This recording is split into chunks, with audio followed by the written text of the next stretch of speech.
ARDD fishery ও SC welfare দপ্তরের উচ্চপদস্থ আধিকারিকদের নিয়ে বুধবার কৈলাসহর সার্কিট হাউসে এক পর্যালোচনার সভা অনুষ্ঠিত হয়।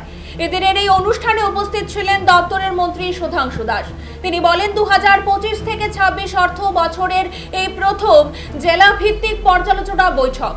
এই বৈঠকের মূল উদ্দেশ্য হচ্ছে 2025 থেকে 26 অর্থ বছরে এই তিন দপ্তরে যে প্রজেক্ট হাতে নিয়েছিল বা যে স্কিম এই জেলার মানুষদের জন্য বরাদ্দ করেছিল সেগুলো কতটা ফলপ্রসূ হয়েছে, কোন জায়গাতে ঘাটতি আছে, এই সবগুলো নিয়েই এই দিনের এই বৈঠক বলে জানান দপ্তরের মন্ত্রী সুধাংশু দাস।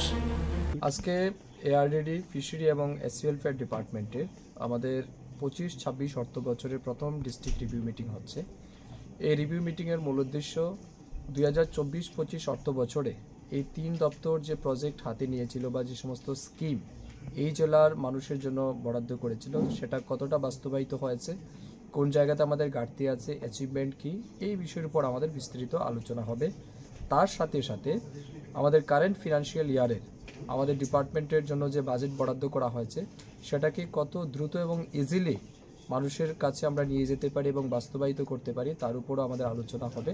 এবং নেক্সট 100 ডেজের একটা আমরা ওয়ার্ক প্রজেক্ট তৈরি করব, প্ল্যান তৈরি করব, যাতে করে একটা মিশন মোডে আমরা আমাদের ডিপার্টমেন্টের কাজগুলিকে মানুষের কাছে নিয়ে যেতে পারি। তো এটাই মূল উদ্দেশ্য। এছাড়াও এই জেলায় বিশেষ করে ফিশারি ডিপার্টমেন্ট এবং এআরডিডি ডিপার্টমেন্টের মাধ্যমে মাছ, মাংস, ডিম, দুধের যে উৎপাদন বর্তমান কি রয়েছে, চাহিদা আমাদের কি রয়েছে এবং আরও কত আমাদের অ্যাচিভ করতে হবে সেই বিষয়গুলিও আমরা পর্যালোচনা করব, যাতে করে এই জেলার যেটা চাহিদা রয়েছে সেটাকে আমরা ফিল আপ করতে পারি।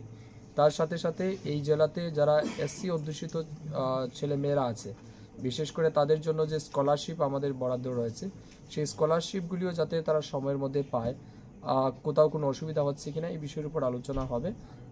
মানে ওভারঅল আমাদের এই তিন ডিপার্টমেন্টকে কাজে লাগিয়ে এই জেলার মানুষকে যাতে সর্বোচ্চ বেনিফিট আমরা দিতে পারি তার উদ্দেশ্য নিয়ে আজকের আমাদের রিভিউ মিটিং আমরা আয়োজন করেছি।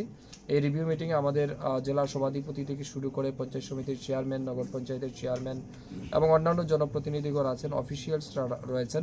তো আমরা সবার মতামত চাইব, গ্রাউন্ড লেভেলে আমাদের কোথাও কী হচ্ছে এগুলির উপর আলোচনা করে আমরা একটা সিদ্ধান্ত নেব যাতে করে এই জেলার মানুষের জন্য সহায়ক হয়।